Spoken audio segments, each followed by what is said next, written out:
I saw a saw. I was sawing with the saw. I never saw such a saw. అదండి. I saw a saw.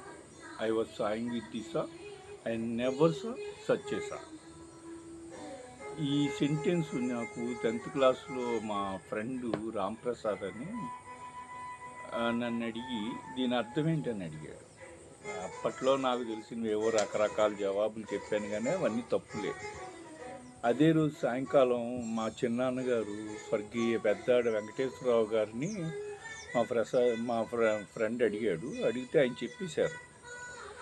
నాకు ఇప్పటికి 40 years అయింది కదా, గుర్తుండడానికి కారణం ఏంటంటే ఆ సెంటెన్స్ కొద్దిగా ట్రిక్కీగా ఉండడము, అలాంటి సెంటెన్స్ నేను ఫస్ట్ టైం వినడము, దీనివల్ల గుర్తుండిపోయింది.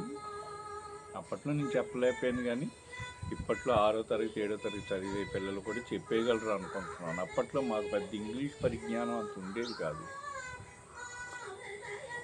మీలో ఎవరైనా ఇలాంటి ట్రిక్కీ సెంటెన్స్ విన్నారా? వింటే దాని మీనింగ్ ఏంటి? నేను